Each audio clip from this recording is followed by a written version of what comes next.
Acepté que mi ex me había cambiado por su novia del colegio. 7 años después, mi hijo apareció en la reunión de exalumnos y gritó: «¡Mamá!». Ese accidente de coche pasó de regreso a casa, durante el feriado de Acción de Gracias. Cuando volví a abrir los ojos, Tomás, mi esposo, y yo ya estábamos de vuelta en este mundo. Antes de que empezáramos a salir la última vez, ya llevábamos 7 años casados. Nos tratábamos con respeto, pero él nunca quiso que yo tuviera un hijo. Al final, descubrí que todavía sentía algo por su noviecita del instituto. Esta vez, decidí dejarlo ir. Desaparecí de su vida, borré su número, lo saqué de mis amigos de Facebook y seguí otro camino. 7 años después, se convirtió en un inversionista importante en la bolsa mexicana, salía en todos los titulares, y finalmente terminó con la chica con la que casi anduvo en la juventud, Silvia Jiménez. Confirmaron oficialmente su relación en nuestra reunión de exalumnos del colegio. Al verme sola, tuvo el descaro de burlarse de mí. «Ana», dijo despacio, «sé que siempre pensaste que yo fui el mejor hombre de tu vida. No te preocupes por mí, ¿vale?». Solo puse los ojos en blanco y apreté la mano de mi hijo. La cara de Tomás se puso blanca como una hoja. Abrió los ojos como platos y tartamudeó. «Tienes un hijo, pero tú siempre decías que me amarías por siempre, que solo querías tener hijos conmigo». La primera vez que vi a Tomás de nuevo fue en esa reunión. Acababa de salir de un turno de locos en el hospital, 3 cirugías a corazón abierto seguidas, y no tenía ni una pizca de ganas de arreglarme. Entré directo al salón de eventos, lista para unos bocaditos y tal vez unas malas decisiones. Tomás estaba justo en el centro del grupo, con el brazo alrededor de Silvia, disfrutando de toda la atención. «Tomás, la estás rompiendo, hermano. Acabas de llegar a la bolsa y ya eres el nuevo Carlos Slim. Nos estás dejando en pañales. Escuché que hay peces gordos de fondos de inversión que te pagan solo para charlar contigo. Eso es más de lo que yo gano en un año, bro». «Hey, Tomás, estoy pensando en meterme en eso de las acciones también.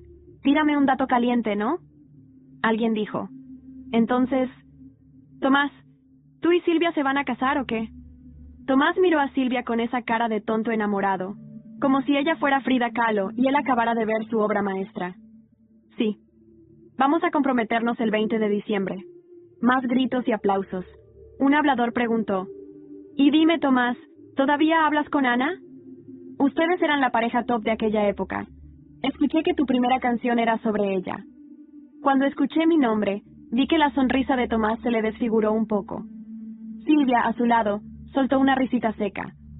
«Ay, amor, ya basta con eso. Tomás y yo nos vamos a casar.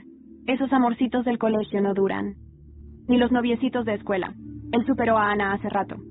Todos se rieron, pisándose unos a otros para decir lo perfectos que eran juntos. Menos esa canción. Tomás escribió esa canción para mí, la noche en que me pidió que fuéramos novios. Entré al salón tratando de parecer que tenía todo bajo control. Me senté.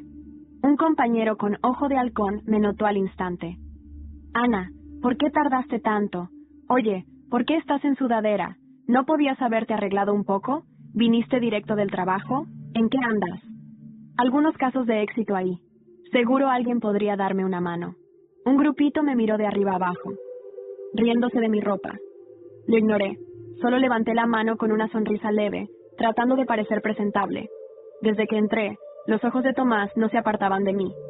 «¿Cuánto tiempo, dije, intentando sonar relajada.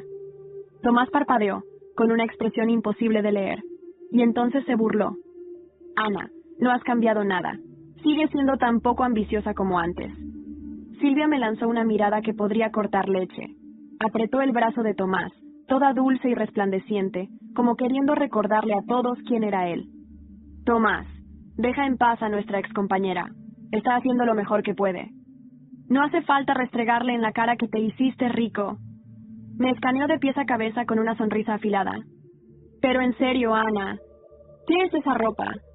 Medio pasada de moda, ¿no? No estás rejuveneciendo. Una mujer tiene que cuidarse. Si no, nunca va a conseguir marido. A ningún hombre le gusta una mujer dejada. ¿Quieres que te preste un poco de maquillaje?». La sala estalló de risa. Silvia estaba toda producida. Ropa de marca, maquillaje perfecto, cabello recién salido del salón. La imagen misma de la niña rica. ¿Y yo? Venida de un turno de 24 horas, parecía que me había atropellado un huracán.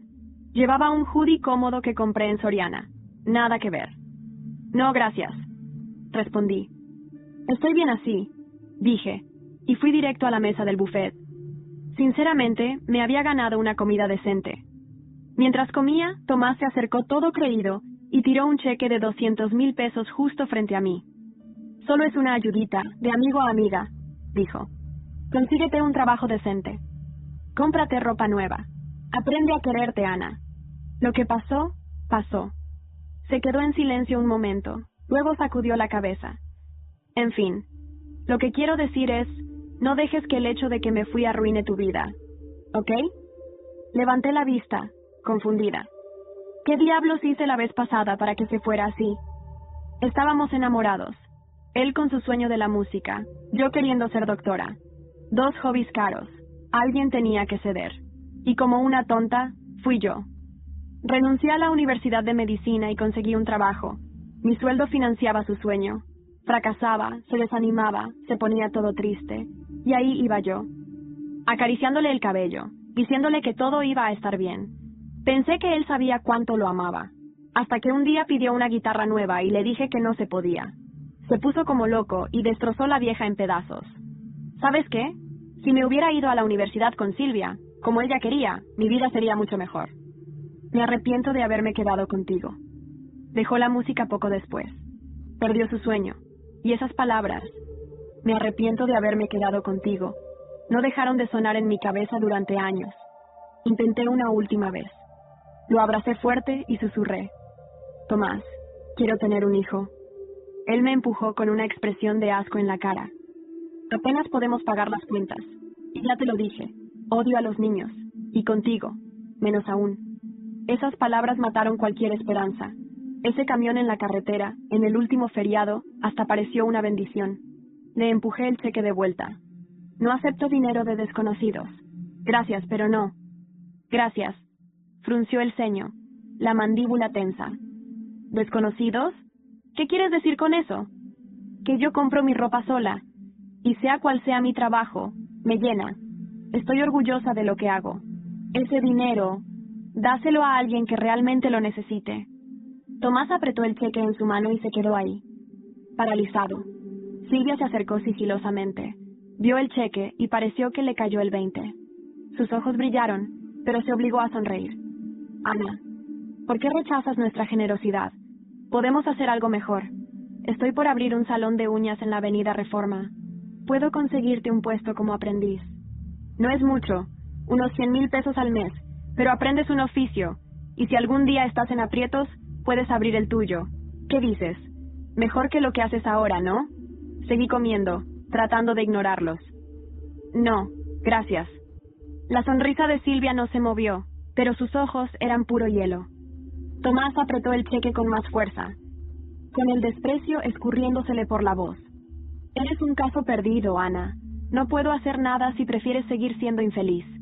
Justo después, un grupo de los antiguos jugadores del equipo de fútbol empezó a acercarse, intentando hacerme tomar un shot. ¿Qué onda, Ana? Tienes cara de que lo necesitas. Tómate esto y te mando 1,000 por la app, si estás tan mal. Hasta te tiro un extra. Sus ojos daban asco, y los demás excompañeros no paraban de reírse. Nadie hizo nada. Fruncí el ceño. Esa reunión estaba siendo una pesadilla. Si no estuviera esperando a alguien, ya me habría ido hacía rato. Estaba a punto de gritar por seguridad cuando Tomás apagó el cigarro y le agarró el brazo a uno de los tipos. Estaba furioso. «Ya basta». El tipo trató de soltarse. «¿Qué te pasa, bro?» Silvia le jaló el brazo a Tomás. «¿Qué estás haciendo?» Pero su rostro estaba firme, serio. «Esto es una reunión, no una casa de fraternidad». Empujó al tipo lejos. El sujeto, encogido, aún me lanzó una mirada de odio. Y yo no pude evitarlo. Miré a Tomás. Jamás pensé que sería él quien me defendería. Los dientes de Silvia parecían a punto de romperse del coraje, pero su voz salió toda dulce. Escuché que el CEO de Industrias Stark está aquí arriba. ¿Quién sabe? Tal vez tenemos suerte y vemos al mismísimo Tony Stark. Toda la sala se alborotó. ¿Tony Stark? Genio, billonario, galán, filántropo. Una celebridad de verdad. ¿Y si está Pepper Potts con él? Necesito grabar un TikTok. Minutos después, entró un batallón de guardias de seguridad con un niño, y todos enloquecieron. Debe ser el hijo de Stark. Mira esa actitud. Aquel tipo que había intentado comprarme con tequila seguía sin superarlo. Si no fuera por Sylvia, jamás verías al hijo de Tony Stark. Deberías arrodillarte y dar las gracias. Tal vez hasta consigues un trabajo decente, y te casas conmigo, un hombre normal que gana 100,000 al mes. Por favor. Lo ignoré. Miré al niño. Todos a su alrededor, tomándole fotos, grabando videos. Hasta Sylvia se acercó, toda sonriente, queriendo llamar su atención. Hola, cariño, ¿quieres algo? La tía Sylvia te lo compra. Intentó pellizcarle la mejilla, pero el niño, rodeado por los guardias, ni la miró. Fue directo hacia mí. Sonrió, lleno de ternura, y se lanzó a mis brazos. ¡Mami! Estás aquí. Nunca imaginé que volver a Segovia me haría sentir como si caminara sobre cenizas. No las cenizas físicas, no, sino las que deja una traición, las que se cuelan bajo la piel y duelen más con cada paso que das sobre el pasado. Mi abuela, Carmen, había muerto hacía 3 días. La mujer que me crió, que me enseñó a leer bajo la sombra de los castaños, y me preparaba chocolate caliente cada vez que lloraba por mamá. Se había ido sin despedirse. No tuve tiempo de llegar a verla con vida. Ni una última palabra. Nada. Cuando entré en la casa, aún olía a su perfume, ese aroma dulce de lavanda mezclado con madera vieja. Era una mezcla reconfortante y devastadora. Todo estaba tal como lo recordaba, salvo una cosa. Yo ya no pertenecía allí. Mis primos, esos parásitos disfrazados de familia, me recibieron como si fuera una extraña. Alberto, el mayor, me miró con esa sonrisa hipócrita que siempre usaba cuando estaba tramando algo. «Elena, qué sorpresa verte por aquí», dijo, alzando una ceja. «No debería sorprenderte. Era mi abuela también». Respondí, sin mirarlo directamente. La lectura del testamento fue una humillación. Carmen, mi Carmen, había dejado todo. La casa, las tierras, incluso las cartas que mi madre escribió antes de desaparecer, a mis primos. Ni una palabra para mí, ni una mención, como si no hubiese existido. Me encerré en el desván esa noche, donde dormía cuando niña, y lloré hasta que el cuerpo no pudo más. Fue allí donde lo encontré. Una vieja caja de madera, escondida bajo las tablas sueltas del suelo. Dentro, el diario de mi abuela, La primera página me golpeó como un puñetazo. Si estás leyendo esto es porque fallé en protegerte. Pasé toda la noche devorando esas páginas. Carmen sabía que me estaban excluyendo, sabía que su familia era una jauría de lobos vestidos de corderos. Y aún así, había jugado un juego que no comprendía del todo. Al amanecer, una sola frase resonaba en mi mente. Te quitaron lo tuyo una vez, no dejes que lo hagan otra vez. Decidí quedarme. Los días siguientes, me moví como un fantasma entre las sombras de la casa. Observaba, escuchaba. Alberto discutía por teléfono sobre un préstamo que había usado para cubrir deudas personales. Marta, mi prima menor, había falsificado documentos para quedarse con una de las fincas. ¿Y Tomás? Tomás estaba involucrado con un notario corrupto que había manipulado el testamento. La familia perfecta se desmoronaba delante de mis ojos, y no dije una palabra. Me reencontré con Clara, mi amiga de la infancia, que ahora era bibliotecaria del pueblo. Fue la única que me abrazó sin condiciones. Te han hecho daño, Helena, pero no estás sola, no esta vez. Me habló de rumores, de secretos que los vecinos siempre sospecharon pero nunca dijeron en voz alta. De cómo mi padre no había muerto en un accidente, como me dijeron, y de cómo mi madre desapareció sin dejar rastro, poco después de una fuerte discusión con Carmen. Algo no cuadraba, y por primera vez sentí una furia tranquila apoderarse de mí. No era rabia ciega, era fuego controlado. Esa noche, volví al diario de mi abuela.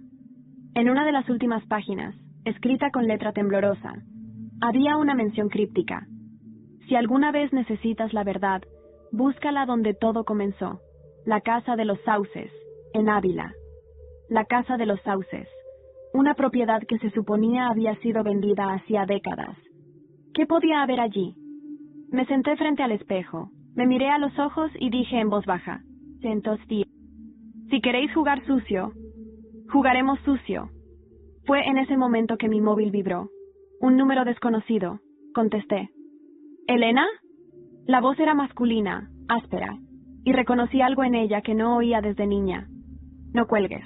Soy yo, tu padre. Cuando escuché esa voz al otro lado del teléfono, fue como si el mundo se detuviera un instante. Soy yo, tu padre.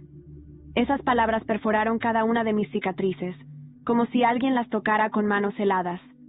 No dije nada. No podía. Era una mezcla de miedo, rabia y esperanza. Mi padre. Ese fantasma que creí muerto desde que tenía 6 años. Sé que no tienes razón para confiar en mí, continuó él. Pero necesito verte. No puedo explicarlo por teléfono. No aquí. Están escuchando. ¿Dónde estás? Pregunté, con la voz apenas saliendo de mi garganta. Estoy en Madrid, pero puedo ir a Segovia mañana. Podemos encontrarnos en la estación antigua, a las 8. Solo tú y yo. Colgué sin decir más. Me quedé sentada, con el teléfono temblando en mis manos. Durante años me dijeron que él había muerto en un accidente de coche. Un funeral cerrado. Sin cuerpo. Nada. La abuela siempre evitaba hablar de él. Decía que era mejor así, que era un hombre peligroso. Pero, ¿y si ella también había mentido? Esa noche no dormí.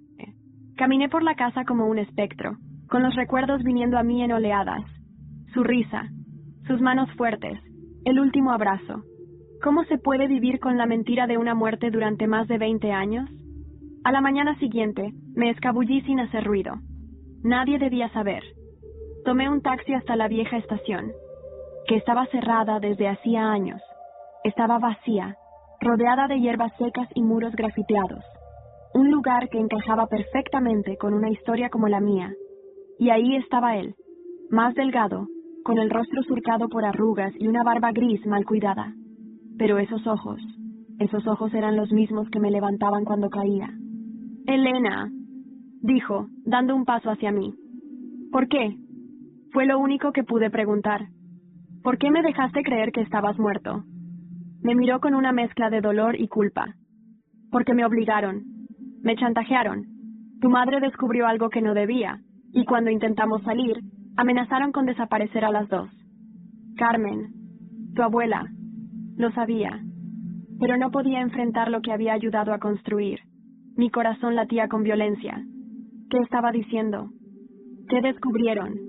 Tu madre encontró pruebas de que la familia estaba lavando dinero usando las tierras y propiedades. Yo quise ir a la policía, pero ella desapareció antes de que pudiéramos. Y a mí me ofrecieron una salida. Fingir mi muerte a cambio de tu seguridad. Tragué saliva. ¿Toda mi vida había sido una mentira construida sobre otra mentira? ¿Y por qué aparecer ahora? Porque estás en peligro, Elena. Estás removiendo cosas que dormían. Y hay alguien que no va a dejarte en paz. Entonces me entregó un sobre Manila. Aquí dentro hay documentos que pueden ayudarte a entenderlo todo. Pero ten cuidado. No todos los que dicen estar contigo lo están realmente. Volví a casa sin decir palabra. Me encerré en mi cuarto y abrí el sobre. Documentos notariales, fotos de reuniones clandestinas en la finca de Ávila, transferencias bancarias con nombres falsos. Todo indicaba que Marta, mi prima, era mucho más peligrosa de lo que aparentaba. Esa noche, durante la cena familiar, observé cada gesto, cada mirada. Marta fingía reír, pero sus ojos no reían.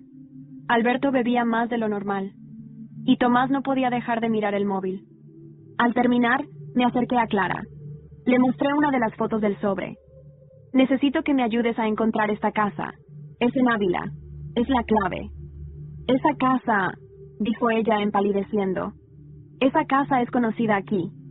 Nadie se acerca desde que desapareció una familia entera hace 20 años. Dicen que está maldita. Y entonces lo supe. Tenía que ir allí. Tenía que abrir esa puerta. Pero justo cuando estábamos por salir, el móvil de Clara sonó. Era un número oculto. Atendió y su rostro se volvió blanco como el papel. Elena, es Marta. Dice que sabe lo del sobre y que si sigues escarbando, tú serás la próxima en desaparecer. No sé exactamente cómo describir el miedo que sentí cuando Clara colgó el teléfono y me miró como si ya no fuéramos dos chicas curiosas queriendo descubrir la verdad, sino dos mujeres con un pie en el abismo. La amenaza de Marta no era una advertencia, era una sentencia velada. Ella sabía. Alguien nos había delatado. Me temblaban las manos mientras regresábamos a casa. El aire de Segovia parecía más denso, como si la ciudad entera respirara conmigo. Esa noche no podía quedarme allí. No con Marta tan cerca, no con los muros cargados de secretos. Me refugié en casa de Clara. En su pequeño apartamento sobre la biblioteca, rodeada de libros y silencio, volví a abrir el sobre que me dio mi padre. Había algo que me había pasado por alto. Una carta escrita a mano, en papel desgastado. Elena, si lees esto, es porque ya tomaste la decisión de descubrir la verdad. Pero te aviso, lo que hay en la casa de los Sauces no es solo evidencia. Es historia, es memoria. Y algunas memorias prefieren quedarse enterradas. Dormí poco y mal. Soñé con mi madre, gritando desde una habitación cerrada. Mientras la voz de mi abuela me susurraba al oído, no la busques, no la perdones. A la mañana siguiente, fui directa a Ávila con Clara. No se lo conté a nadie, ni una palabra. Solo empaqué una mochila y tomé el coche. 2 horas después, estábamos frente a una reja oxidada y una casa cubierta por los árboles que le daban su nombre. La casa de los Sauces. Todo en ese lugar olía a tiempo detenido. La puerta se abrió con facilidad, como si nos esperara. Dentro, las paredes estaban cubiertas de polvo y silencio. Cada habitación tenía huellas del pasado, fotografías rotas, cartas antiguas, juguetes olvidados. Era como entrar en una cápsula del tiempo, o en una tumba. En el desván, encontramos una caja de metal cerrada con candado. No tenía llave, pero Clara la rompió con una piedra. Dentro, había grabaciones en VHS, documentos contables y una libreta con el nombre de mi madre en la portada, Isabel Torres. La primera página me cortó el aliento. Mi nombre es Isabel. Y si estás leyendo esto, es porque aún queda algo de mí en este mundo. Me silenciaron, me traicionaron, pero no me quebraron. No podía creerlo. Mamá había estado aquí. Había escrito esas palabras sabiendo que algún día volveríamos. Y mientras yo absorbía cada frase, Clara me llamó desde el sótano. Elena, ven. Tienes que ver esto. Lo que encontramos abajo era peor de lo que imaginé. Un cuarto escondido, sin ventanas. Allí, colgados de la pared, había recortes de periódicos, fotografías de reuniones familiares secretas, una lista con nombres, y entre ellos el de Carmen Díaz. Mi abuela. Ella estaba involucrada, murmuré. No solo sabía, fue parte. Mi corazón se rompió de nuevo. Pero esta vez no me hizo más débil, me hizo más fuerte. Vi todo con claridad. No era solo una lucha por herencia o poder. Era un ajuste de cuentas con el pasado. Era justicia. Salimos de la casa al atardecer, con las pruebas en la mochila. El aire había cambiado. Clara me miró con una mezcla de temor y admiración. ¿Qué vas a hacer ahora? Voy a darles lo que merecen, pero a su manera. Silenciosa. Implacable. Esa noche, regresé a Segovia. Pero antes de llegar a casa, pasé por la oficina de correos. Envié una copia de todo lo que encontramos a un contacto que Clara conocía en la prensa local. Con un mensaje claro. Esperen la verdad, ya no hay vuelta atrás. Cuando finalmente entré a la casa, todos estaban en el salón. Marta, Alberto y Tomás. Callados.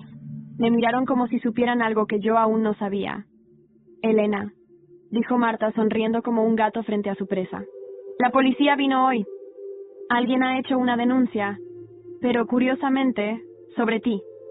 Tomás sacó un papel doblado del bolsillo. Lo colocó sobre la mesa con lentitud. Era una citación. Estaban acusándome de falsificar documentos para reclamar una propiedad familiar. Parece que jugaste muy bien tus cartas, dijo Alberto, pero nosotros también sabemos jugar. Y ahí, en ese instante, lo entendí. Esto ya no era una disputa. Era una guerra. Hay algo curioso en la traición. No te destruye de inmediato. Te va matando de a poco, como un veneno lento. Te duele más por quien viene, que por lo que causa. Cuando vi esa citación sobre la mesa, con mi nombre escrito en tinta fría, entendí que la batalla ya no era silenciosa. Mis enemigos se sentían acorralados, y ahora me atacaban sin máscaras. Marta, con su sonrisa torcida. Alberto, con su arrogancia altiva. Tomás, callado pero con los ojos brillando de satisfacción. Todos sabían lo que hacían. Querían quebrarme. Pero yo ya no era la misma niña que lloraba escondida bajo las sábanas de mi abuela. Esa Elena había muerto con la primera página del diario. Interesante jugada, dije recogiendo la citación. Pero cometer un crimen para encubrir otro solo retrasa lo inevitable. Marta se cruzó de brazos. Querida, no es un crimen si nadie sobrevive para contarlo. La tensión era tan espesa que podía cortarse con una cuchilla. Subí a mi habitación sin mostrar debilidad. No les daría ese placer. Pero cuando cerré la puerta, sentí que el cuerpo se me caía. Sabía que venía una investigación real, aunque fabricada. Y sabía que esa denuncia era solo el principio. Iban a atacarme desde todos los frentes. Clara vino a verme esa noche, después de cerrar la biblioteca. Me trajo una carpeta con registros de propiedad de la finca de Ávila, algunos documentos filtrados por su contacto del ayuntamiento. No son pruebas directas, pero hay inconsistencias, me dijo. Movimientos de dinero entre empresas fantasmas, todas conectadas con Marta y su madre. También encontré una transacción vieja, a nombre de Isabel Torres, mi madre. Mi madre había comprado esa finca meses antes de desaparecer. No era un error. Era parte de su plan. Había escondido la verdad allí. Y ahora, los que sabían eso estaban dispuestos a enterrarme junto con ella. Tenemos que anticiparnos, le dije. Si ellos están jugando sucio, nosotros vamos a ensuciarles la imagen. Preparé cada movimiento con precisión. No podía depender de la policía, no de la justicia. Necesitaba algo más fuerte. La opinión pública. Envié copias digitales de los documentos a varios periodistas locales, incluyendo algunas de las páginas del diario de mamá. Pero lo hice desde un correo anónimo. Tenía que parecer una filtración espontánea. Clara me ayudó a crear un perfil falso en redes sociales desde donde publicamos información gota a gota. Fotografías antiguas, escrituras falsas, nombres de testaferros. El hashtag Los secretos de los días se volvió tendencia en pocas horas. El pueblo empezó a murmurar. Los vecinos miraban de reojo a Marta en la panadería. Alberto ya no salía de casa. Tomás evitaba responder llamadas. Fue entonces cuando recibí una llamada inesperada. La voz del otro lado era suave, pero firme. Elena, soy Julián. Fui el abogado de tu madre. Y también su amigo. Lo que estás haciendo es valiente, pero peligroso. Necesitamos hablar. Quedamos en encontrarnos en Salamanca, lejos del ruido de Segovia. No podía confiar en nadie más allí. Cuando llegué, me sorprendió ver a un hombre mayor, con expresión cansada y ojeras profundas. Tu madre dejó conmigo los documentos originales de una compraventa ilegal. Era su seguro de vida. Y también dejó una carta. Para ti. Me temblaron las manos al abrirla. No era larga, pero cada palabra parecía escrita con sangre. Si lees esto, es porque supiste sobrevivir. Porque no dejaste que la oscuridad te tragara como a mí. Perdóname por no haber podido quedarme, pero tú eres el legado que yo no pude construir. Hazlos caer, no por venganza, por verdad. Lloré. Lloré como no lo hacía desde que tenía 11 años, pero esa noche no lloré por tristeza, lloré por decisión, porque ya no había vuelta atrás. Volví a Segovia con la carpeta de Julián y la carta apretada contra el pecho. Al llegar, noté algo extraño. La puerta principal entreabierta, el salón vacío. El silencio era absoluto. Subí corriendo. Entré a mi cuarto. Todo estaba revuelto. Sobre la cama, una nota escrita a mano, con una caligrafía que conocía muy bien. Elena, ya jugaste suficiente. Esta vez no hay advertencias. O te vas, o te vas. Y junto a la nota, una fotografía de Clara, saliendo de la casa de los Sauces, con un círculo rojo marcado alrededor de su rostro. No podía dejar de mirar la fotografía. Clara, mi Clara, allí estaba, saliendo de la casa de los Sauces, como si alguien la hubiera estado siguiendo. La nota lo decía claro. Esto ya no era una amenaza velada. Era una advertencia directa. Un movimiento calculado para sacarme del tablero. Pero no lo haría. No me iría. No después de todo lo que había descubierto. Y mucho menos ahora, que empezaba a entender la magnitud de la mentira. Esa noche dormí con el diario de mamá bajo la almohada y una faca de cocina debajo del colchón. Ya no era paranoia, era instinto, porque en ese momento supe que no podía confiar en nadie, ni siquiera en Clara. Al día siguiente, la cité en la cafetería del centro. La observé desde lejos cuando llegó. Se veía nerviosa, inquieta. Tal vez era culpa, tal vez miedo. Me senté frente a ella sin decir una palabra al principio. Solo dejé la foto sobre la mesa. ¿Quieres explicarme esto?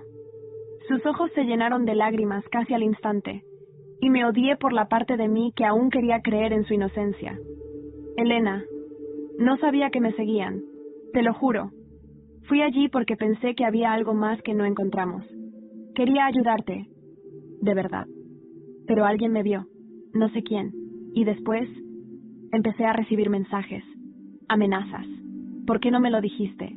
Porque pensé que si sabías, te expondrías aún más. No supe si creerle. Parte de mí quería abrazarla. La otra quería marcharse y no verla nunca más. ¿Quién te amenazó? No lo sé. Pero mencionaron a tu padre. Dijeron que si no dejaba de ayudarte, iban a terminar lo que comenzaron hace años. Esas palabras me dejaron helada. Lo que comenzaron hace años. El silencio de mi madre. La muerte fingida de mi padre. Todo volvía a entrelazarse en un nudo imposible de desatar. Dejé el café con una decisión clara. Tenía que encontrar a Marta. Hablar con ella directamente. Ya no como prima, no como enemiga, sino como lo que realmente era, una pieza central en este tablero enfermo. La encontré en su oficina improvisada, una antigua sala del fondo de la casa que había convertido en su reino privado. Toqué sin avisar y entré. La encontré sola, revisando papeles con su habitual mirada gélida. Tú y yo tenemos que hablar, dije, cerrando la puerta detrás de mí. Levantó la vista lentamente, como una serpiente que mide a su presa antes de atacar. ¿Viniste a rogarme, Helena? Pensé que ya habías aprendido que aquí el poder no se hereda, se arrebata. No vine a rogarte, vine a advertirte.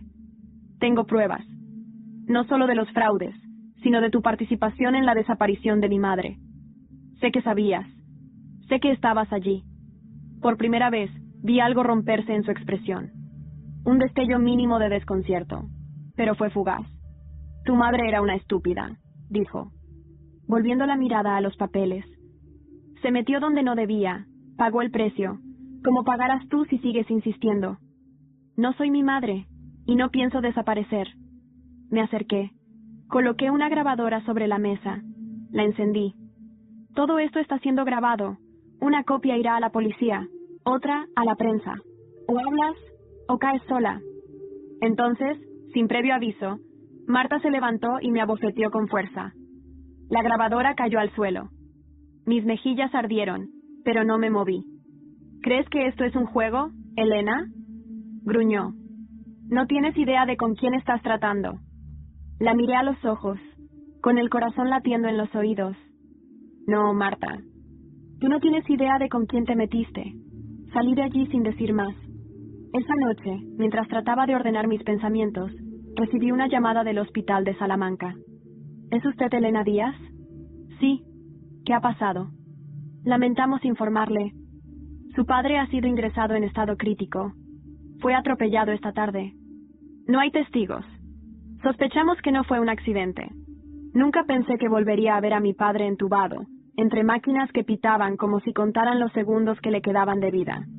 La última vez que lo vi así, fue en mi memoria, inventando un entierro. Esta vez era real, carne rota, huesos quebrados. El hospital de Salamanca olía a cloro, a desesperanza. No había nadie más en la sala de espera, solo yo, sentada, con las manos apretadas, leyendo una y otra vez el informe médico. Politraumatismo severo, coma inducido, pronóstico reservado. Me acerqué a la cama. Vi su rostro, marcado por el tiempo y el golpe. Y aún así, era mi padre, el hombre que me había amado en silencio, desde las sombras, el que fingió su muerte para protegerme, y al final, también cayó. Te prometo que no fue en vano. Le susurré, apretando su mano fría. Voy a terminar lo que empezaste. El doctor apareció con un gesto grave. Está estable por ahora, pero hay algo que necesita saber. Me mostró un objeto que habían encontrado en su ropa, una tarjeta de memoria escondida dentro de un botón de su chaqueta. Casi me caigo. Él había traído algo más, algo que no tuvo tiempo de entregarme. Esa noche, encerrada en una habitación de hotel cerca del hospital, inserté la tarjeta en mi portátil. Lo que vi, no lo olvidaré jamás. Un video. Mi madre, viva, grabada en una habitación oscura, mirando directamente a la cámara. La imagen era antigua, de mala calidad, pero era ella, mi madre, hablando con voz baja, como si supiera que no podía hablar alto. Si estás viendo esto, es porque ya no queda otra salida. Me tienen encerrada. No sé dónde. Solo sé que si esta grabación sale a la luz, muchos van a caer. Marta, Tomás, incluso Carmen. Ellos sabían. Ellos firmaron. Ellos vendieron nuestras tierras para lavar dinero. Yo intenté detenerlos, y por eso me silenciaron. Me quedé paralizada. No solo era la confirmación de todo, era una prueba viva, y era también una condena. Pasé horas viendo el resto del contenido. Había documentos escaneados, grabaciones de voz, incluso una lista manuscrita con nombres que yo jamás había escuchado. Políticos locales, empresarios, un juez. Era más grande de lo que imaginé. Llamé a Clara al amanecer. Le conté todo. Me escuchó en silencio. Y al final, solo dijo: «Esto ya no es solo tu historia, Elena. Es la historia de un pueblo entero». Volvimos a Segovia como 2 soldados regresando al campo de batalla. Sabíamos que el siguiente movimiento tenía que ser público. Masivo. A través del contacto de Clara en la prensa, organizamos una filtración directa a un canal regional. El video de mi madre, junto con partes del resto de los documentos. Todo bajo anonimato, por ahora. Yo aún tenía un papel que jugar en las sombras. Esa misma noche, el noticiero de Castilla y León abrió con una frase que me provocó escalofríos. Una denuncia anónima expone una red de corrupción que involucra a miembros históricos de una de las familias más influyentes de Segovia, los Díaz Torres. La ciudad estalló. Marta desapareció por 2 días. Alberto negó todo en redes sociales. Tomás borró su cuenta de Facebook y no volvió a ser visto en público. Pero lo más extraño fue que recibí un mensaje encriptado, desde un número oculto. Decía solo 3 palabras: «Ella sigue viva», y adjunto una foto, borrosa, tomada con mala calidad. Una mujer caminando por un bosque, el rostro cubierto por un sombrero, pero su postura, su silueta, era mi madre, viva, en algún lugar de la Sierra de Gredos. La imagen de esa mujer caminando entre árboles retorcidos me persiguió toda la noche. No podía asegurar al 100% que era ella, pero cada fibra de mi cuerpo gritaba que sí, que mi madre estaba viva, que después de tanto silencio, tanto dolor, ella seguía respirando, en algún rincón escondido del mundo. No dormí. Solo pensaba en esa fotografía, en cómo había llegado a mí. ¿Quién la había enviado? ¿Era una trampa? ¿Una esperanza? Al amanecer, fui a ver a Julián, el abogado. Lo encontré en su despacho, rodeado de cajas con documentos antiguos, como si estuviera desenterrando el pasado hoja por hoja. «Necesito saber si puede rastrear esta imagen», le dije mostrándole la foto. La observó con atención, con los labios apretados. «Esto es en Gredos. Esa formación de piedras al fondo es muy específica. Sé dónde es». Me aferré a su brazo como si mi vida dependiera de ello. «Llévame. Partimos esa misma tarde». Clara insistió en venir, pero la convencí de quedarse en Segovia. Alguien tenía que mantener la vigilancia desde allí, alimentar la prensa, asegurar que el caso no muriera en el olvido. Yo necesitaba avanzar, sola, o con alguien que conociera las sombras. El camino hacia la sierra fue silencioso, envuelto en un aire de expectativa y temor. Me sentía como si cada kilómetro me acercara no solo a mi madre, sino a la verdad definitiva. Llegamos a un pequeño pueblo, casi fantasmal, llamado Navacepeda. Allí, Julián habló con un viejo guardabosques que, al ver la foto, se puso pálido. Esa mujer, sí, la he visto. No habla con nadie. Vive en una cabaña vieja, abandonada hace años. Dicen que está loca, que camina de noche, hablando sola. Mi corazón latía como un tambor de guerra. No esperé más. Tomé una linterna, una mochila con lo básico, y comencé a caminar bosque adentro. El sendero era angosto, lleno de ramas que golpeaban mi cara y raíces que intentaban hacerme caer. Pero seguí. A cada paso, un recuerdo de mi madre venía a mi mente. Su voz cantando para mí, sus manos trenzando mi cabello, su abrazo cálido. Y entonces, la vi. Una figura sentada junto a una pequeña fogata, delante de una cabaña semiderruida. Su pelo estaba cubierto por un pañuelo gris. Sus ojos eran los míos, aunque llenos de sombras. «Mamá», dije con un hilo de voz. Ella se giró lentamente. Me miró, y por un segundo pensé que no me reconocía. Pero luego, su rostro se quebró. «Elena». Corrí hacia ella, la abracé con fuerza, y lloramos. Como niñas, como madre e hija que el tiempo quiso separar, pero no pudo. Pasamos horas hablando. Ella me contó todo. Cómo la familia la encerró cuando descubrió los documentos. Cómo la llevaron allí, drogada, fingiendo que estaba enferma mental. Cómo escapó hace años, pero nunca tuvo valor de regresar. Tenía miedo. Miedo de que yo estuviera muerta. Miedo de que no quedara nada. «Me protegiste», le dije. «Y ahora me toca a mí protegerte a ti». Grabamos un video. Un testimonio claro, directo. Mi madre contando su historia, nombrando a cada uno de los implicados, mostrando los documentos, las firmas. Los chantajes. Volví a Segovia con ese archivo como un arma cargada. Y esa misma noche, lo envié al periodista que había difundido las pruebas anteriores. No hubo marcha atrás. Al día siguiente, la policía allanó la casa de Tomás. Encontraron registros, cheques, conexiones directas con políticos. Marta fue citada a declarar. Alberto, acorralado, intentó huir, y en medio del caos, la mansión de los Díaz ardió. Literalmente. Un incendio devoró cada habitación. Nadie supo cómo comenzó, pero todos entendimos por qué. Esa misma noche, mientras observaba el fuego desde la colina con Clara a mi lado, recibí un mensaje nuevo. Solo 2 palabras. Falta uno.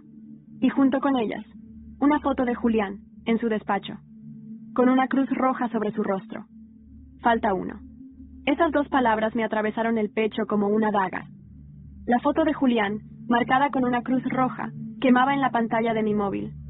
¿Qué significaba? ¿Que él era el siguiente objetivo o que él era el siguiente en ser desenmascarado? Durante segundos no pude moverme. Clara me miró en silencio, esperando que yo dijera algo. Pero mi mente ya no funcionaba como antes. Había aprendido a desconfiar incluso de lo que parecía evidente. Y en ese momento, una idea me golpeó como un trueno.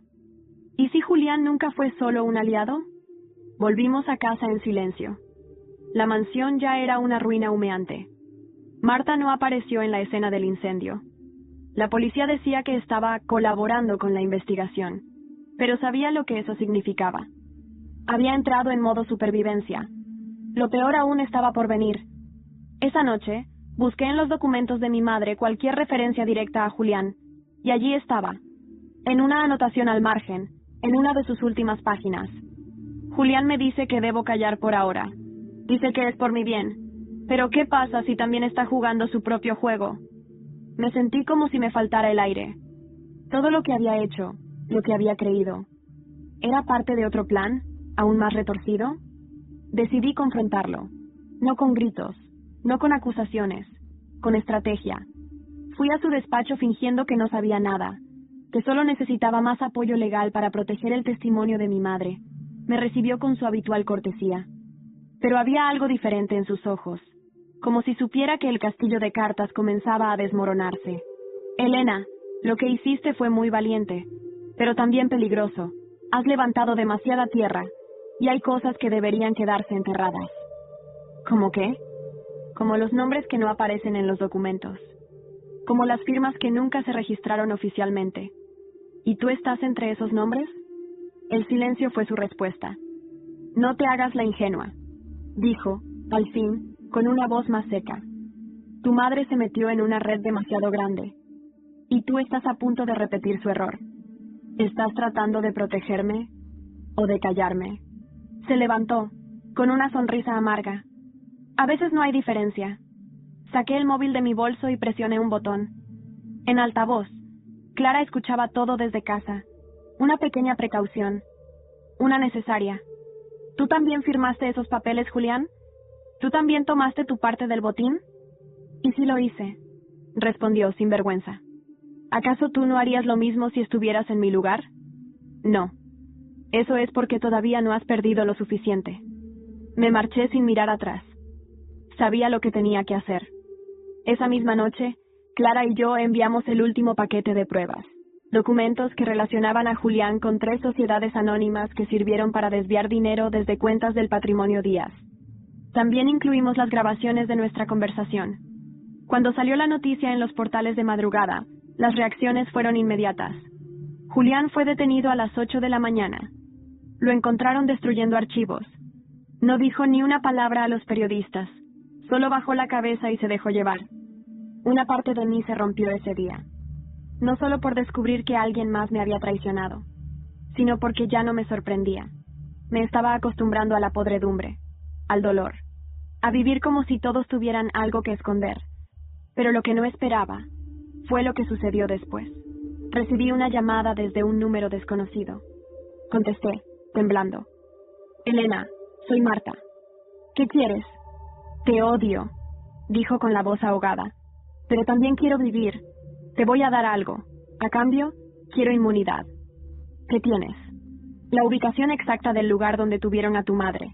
Y la lista de todos los implicados. Todos, incluido quien dio la orden. ¿Y quién fue? No por teléfono. Te veo mañana, en el lugar de siempre, donde jugábamos cuando éramos niñas. Y antes de colgar, soltó algo que me hizo estremecer hasta los huesos. La persona que realmente lo ordenó todo, aún está libre, y lleva tu sangre. El que dio la orden, aún está libre, y lleva tu sangre. Esa frase se clavó en mi mente como un clavo oxidado.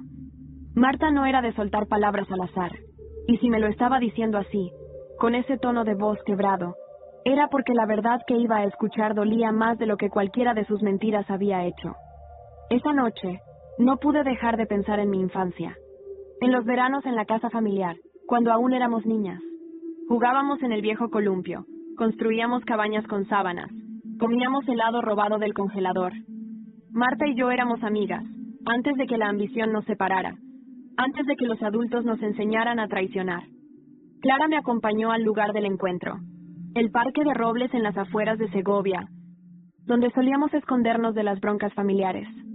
Marta ya estaba allí cuando llegamos, sentada en el columpio de hierro oxidado, balanceándose como si intentara regresar a ese tiempo inocente que habíamos perdido. Estaba demacrada, ojeras profundas, labios secos. Su voz, cuando habló, no era la misma de siempre.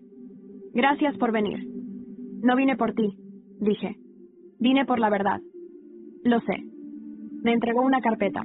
Nada digital, todo impreso, como si incluso la tecnología se hubiera vuelto traidora. Aquí está la lista. Transacciones, transferencias, nombres. Incluye al juez que blindó el testamento, a los empresarios que compraron las tierras y al verdadero cerebro detrás de todo. La abrí. Las hojas crujieron. Fui leyendo los nombres. Y al llegar al final, mi cuerpo se congeló. Carmen Díaz, mi abuela, mi Carmen. No puede ser.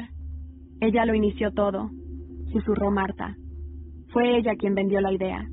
Ella quien trajo a los inversores. Ella quien ordenó desaparecer a tu madre cuando quiso hablar. Lo hizo por la familia, por mantener el legado limpio. Pero ella me crió, me protegió. Te crió porque era su seguro, porque si algún día todo salía mal, tú eras la heredera perfecta, la que podía limpiar los pecados con su silencio. Pero no lo hiciste. Sentí como si me arrancaran el alma. Todas esas memorias, sus manos tejiendo, su risa, sus consejos, ¿todo había sido parte de un juego?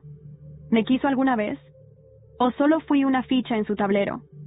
Clara intentó consolarme, pero no había consuelo posible. ¿Por qué me lo dices ahora?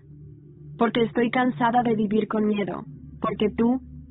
Elena, tú tienes algo que nosotros no tenemos. Coraje. Y si tú no haces justicia, nadie lo hará. Me marché sin decirle una palabra más. Llevaba en las manos una carpeta que quemaba como fuego, pero no la solté. Volví a la casa de Clara.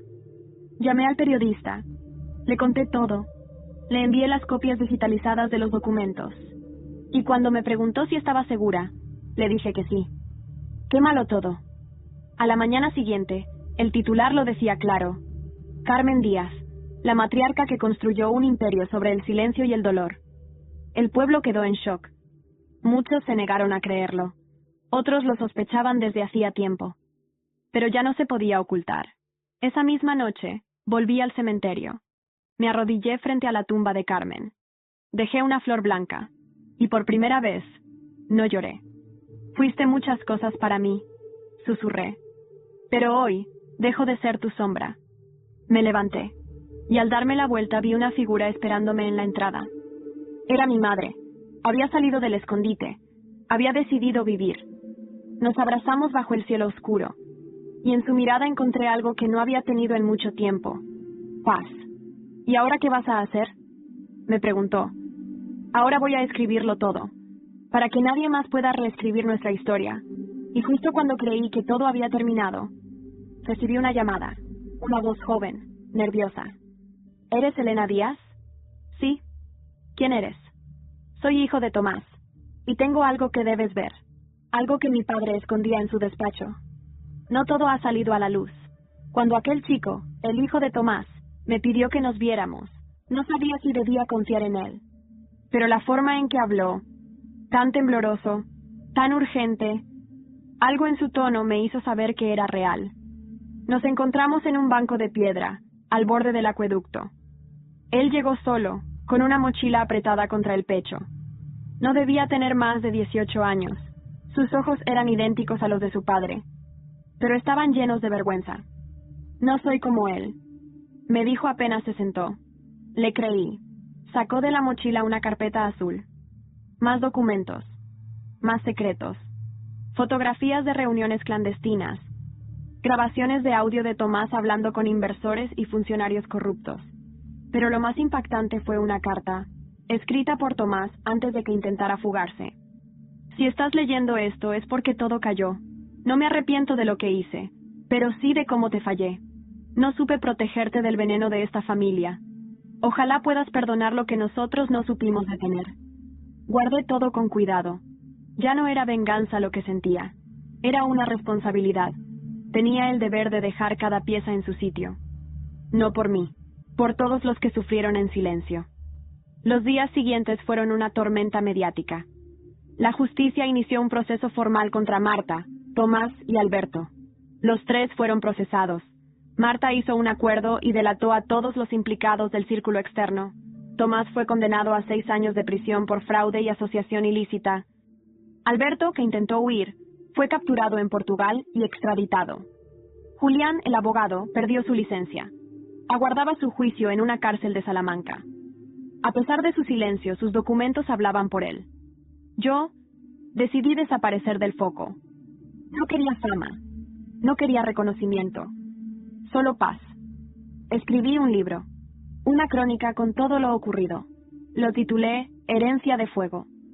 Lo lancé con nombres ficticios, pero la ciudad entera sabía de quién hablaba. Se convirtió en un símbolo, un espejo para muchas mujeres que, como mi madre, habían sido silenciadas. Mi madre volvió a vivir conmigo. Reaprendimos a convivir. Hubo silencios largos al principio, heridas que sangraban al menor roce. Pero cada día nos curábamos un poco más. Clara abrió un centro cultural en lo que quedaba de la antigua casa de mi abuela. Lo llamamos Memorias Vivas. Allí dimos espacio a la historia, al arte y a la verdad. ¿Qué pasó con todos? Marta vive en prisión domiciliaria. Rompió todo vínculo con la familia. Nunca más supe de ella. Alberto, en prisión, intentó apelar, pero sus conexiones ya no servían. Su nombre se borró de todas las placas y homenajes públicos. Tomás intentó suicidarse. Sobrevivió. Hoy, en la cárcel, da charlas sobre corrupción a otros reclusos. Una ironía que no deja de doler. Julián fue el único que escribió una carta sincera antes del juicio. Me pidió perdón. No lo respondí, pero sí lo leí. 2 veces. Mi padre despertó, semanas después. Le tomó tiempo hablar, recordar, conectar, pero cuando al fin lo hizo, lloramos como niños. Ahora vive en una casa modesta, cerca del centro de rehabilitación. Viene a cenar con nosotras los domingos. Clara sigue siendo mi hermana del alma. Fuerte, leal, inquebrantable.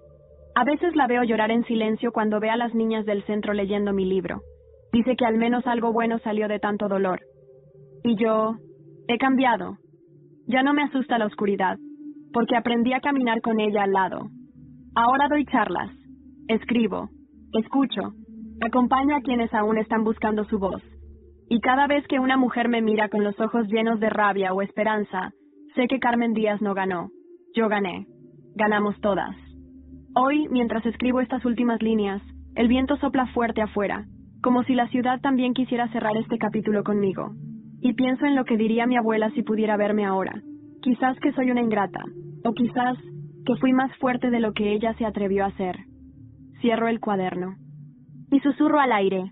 La verdad no se hereda, se conquista.